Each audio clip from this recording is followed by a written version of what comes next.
Oregon football dips its toe back into the well of the transfer portal, picking up a defensive lineman, and Oregon basketball is also active in the transfer portal. Coming up today on Locked On Ducks. Here we go. You are Locked On Ducks, your daily podcast on the Oregon Ducks, part of the Locked On Podcast Network, your team every day.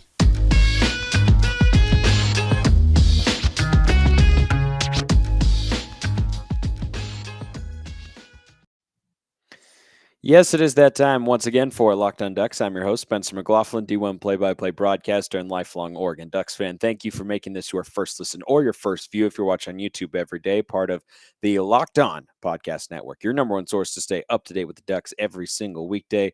Like, comment, subscribe wherever you're listening to and or watching the show. Always appreciate that, whether it's on podcast or if you want to at me on Twitter or YouTube, wherever. Always appreciate engagement from you, the fans of the show. So Oregon has gone into the transfer portal here. And, just off the top, I'm glad that Oregon is willing to be very active in the transfer portal because I think it's, I quote Moneyball a lot because it's a really great movie and one of my favorites. Adapt or die. I mean, you just have to be willing to bring in players in that front. And it doesn't mean that you should ignore high school recruiting. And that's not what this staff is going to do. But when it comes to the portal, you need to be willing to be active and utilize the one-time freebie transfer rule.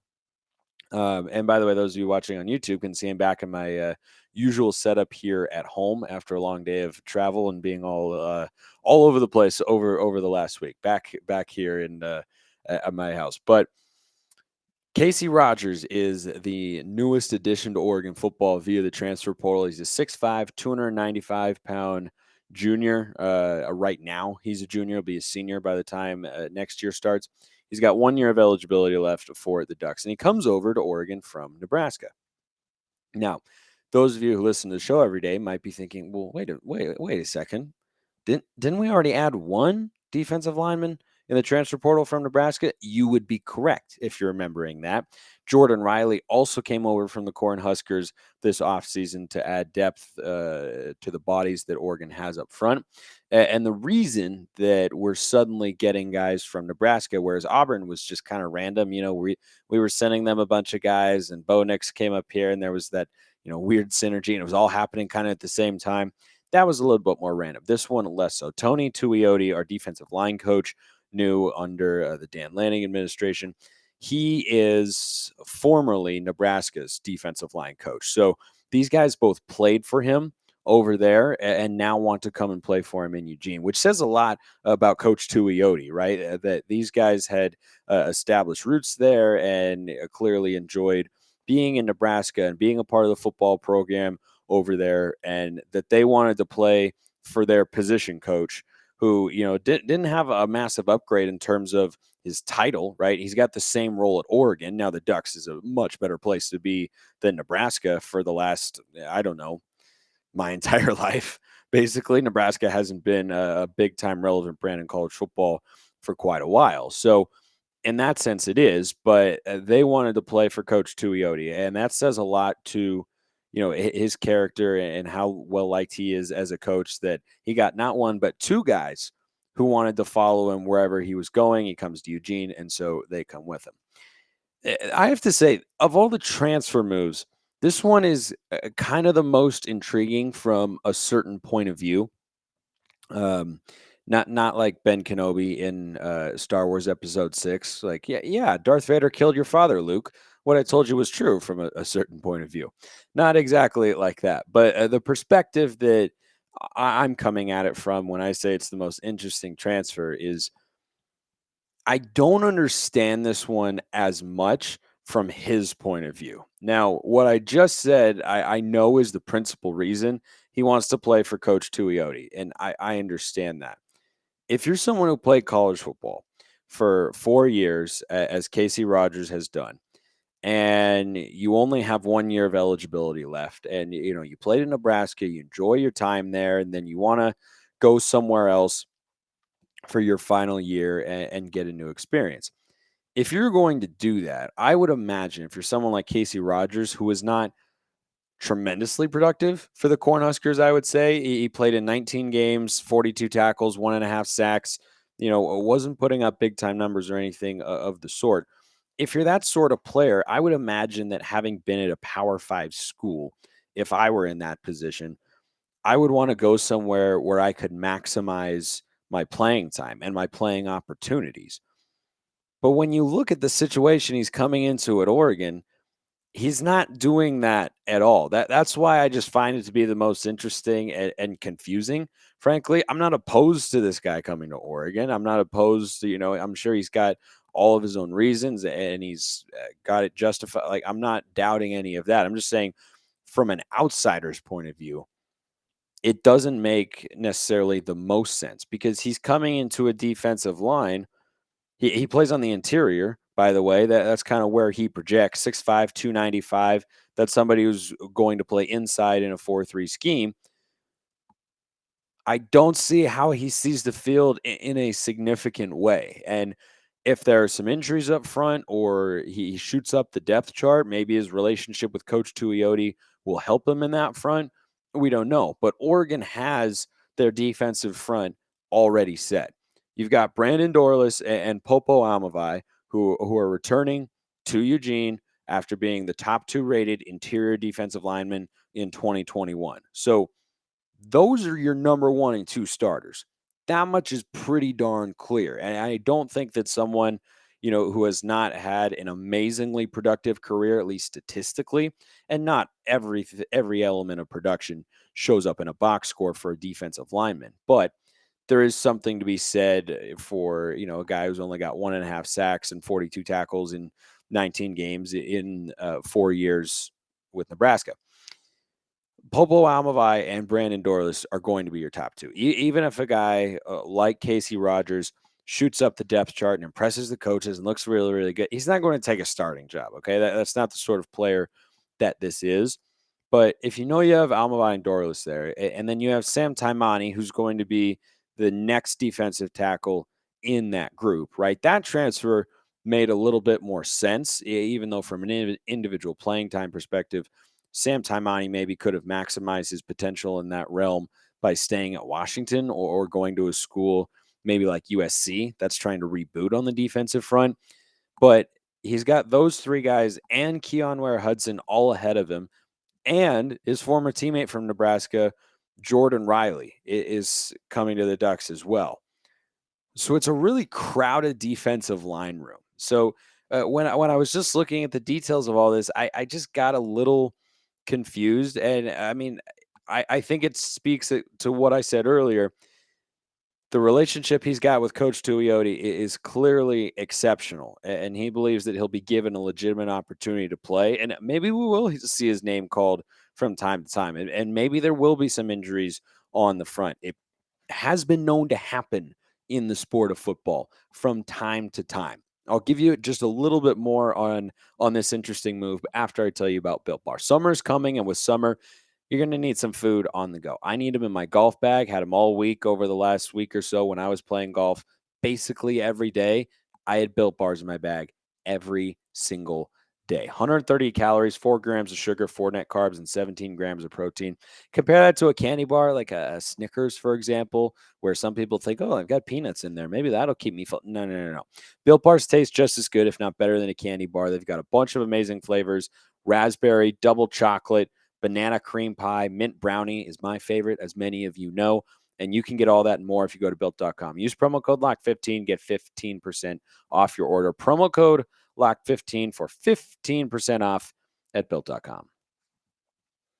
I just wonder why Casey Rogers would want to, he just clearly is that tight with Coach Tuioti. That's the only discernible reason that I can come up with as to why he would want to go here, because even if you were looking to change conferences, if you wanted to go somewhere where you could play more, I think there are other defensive lines, particularly on the interior in the Pac-12, that are less set in terms of who their rotational players are going to be. Places like USC or UCLA or Arizona as well that's rebuilding. I mean, I just think if you're going to try to see the field as much as you can, this is not the best place for it. Now, that is good news for Oregon fans, because he's somebody who's played college football for 4 seasons at Nebraska. So his body is already in Power 5 shape whenever he is going to see the field, and he knows what to expect, and he knows how to handle himself out there.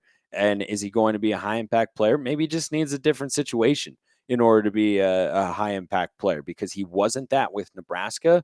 But sometimes guys get a change of scenery, boom, light goes on, it all clicks, and maybe that'll happen for Casey Rogers. But there's just so many talented guys in front of him, which is a great feeling for us as Duck fans, because there are a lot of question marks on defense, particularly in the secondary, and I think at the edge positions as well. Now, linebackers, I think we're pretty set. I mean, with Jeffrey Bassa playing linebacker, I don't know that there's a linebacking core in the Pac-12, maybe in the country, that can match up. Now, have I done a deep dive on every single, Pac-12 linebacking unit and every single in the country? No. But now that Devin Lloyd and Nephi Sewell are gone from Utah, don't know that there's a group of linebackers as good as Justin Flo, Noah Sewell, and Jeffrey Bassa. Those are 3 NFL caliber players, in my opinion. Certainly 2 of them are in Sewell and Flo. There's not a whole lot of question about that.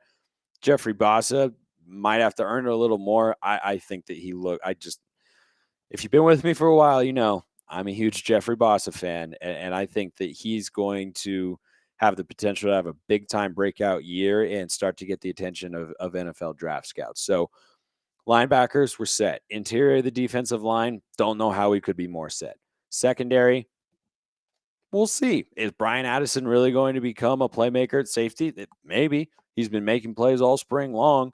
Who's going to play the other safety slot? Will it be Triquez Bridges? It'll be a tall couple of safeties, by the way. Typically, your free safety is built like Rowan McKinley at 5'11", and your strong safeties maybe a little bit taller, like Triquez Bridges or Brian Addison. But maybe we're going with 2 tall safeties. And who's going to be? Christian Gonzalez, probably going to be one of the corners. Is Dante Manning going to be able to come back? And the injury is not expected to be very serious once again, but is he going to be able to come back fully healthy for fall camp and claim the other starting cornerback job?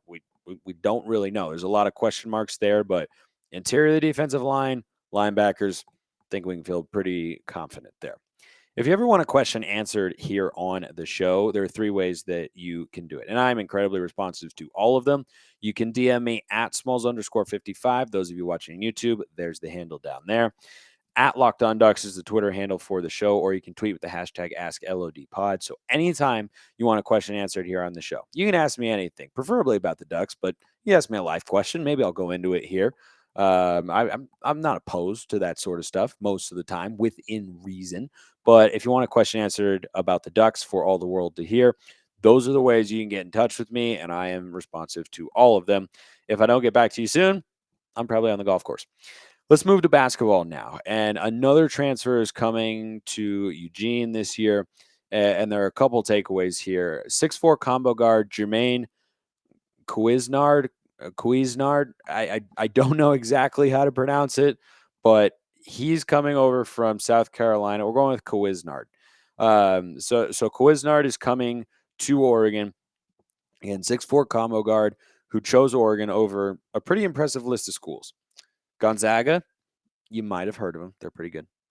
Ohio State, also a respectable program. They were a 7 seed in the tournament. Houston, into a Final Four and an Elite 8 in the last 2 years. Yeah, that's pretty good too.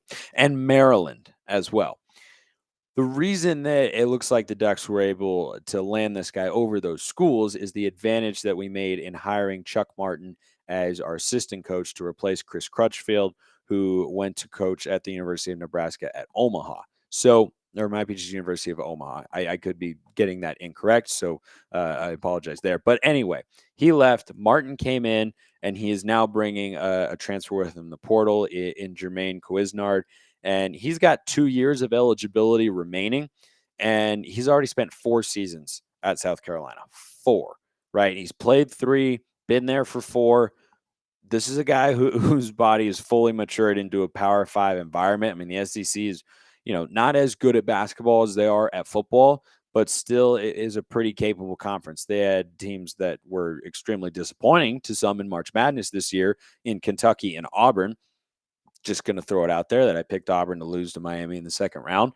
But anyhow, He comes over from the Gamecocks, and I think this says a couple of things about the Ducks. But first, a little bit about him.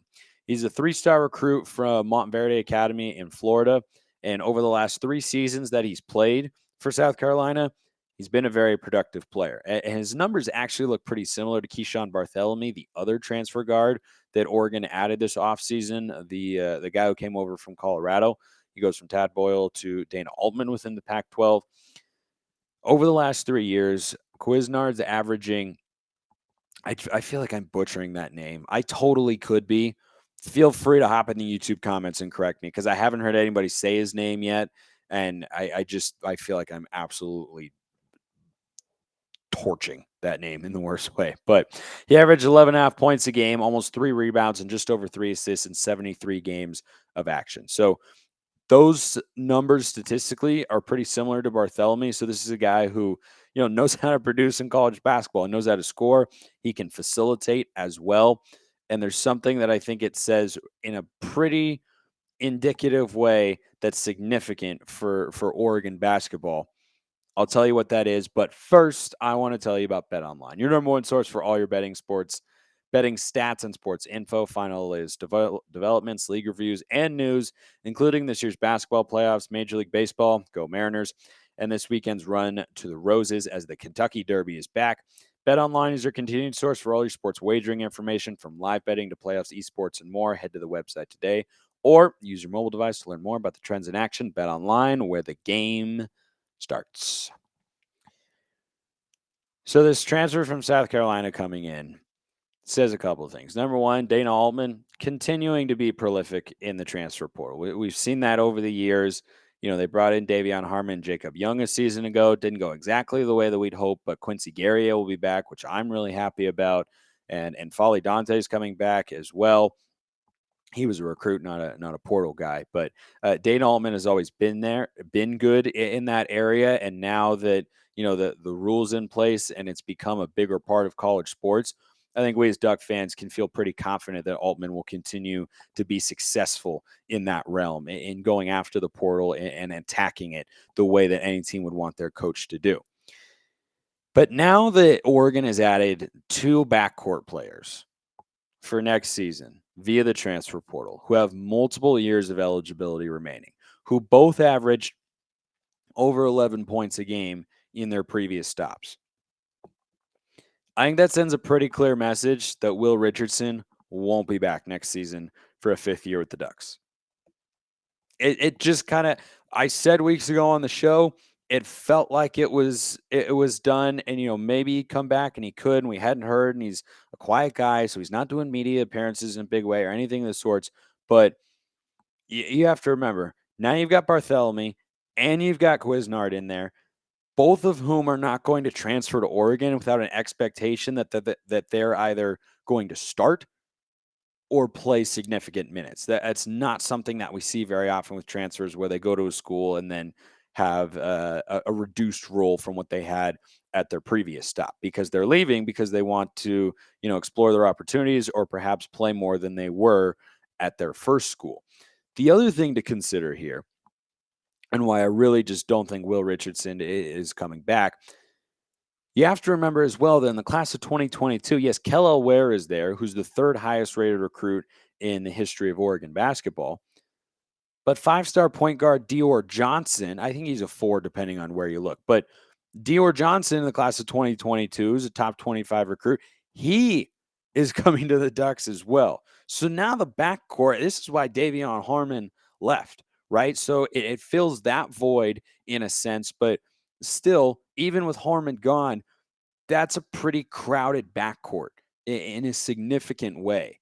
And there's also a JUCO transfer point guard, Brennan Rigsby, who's coming over from Northwest Florida State College.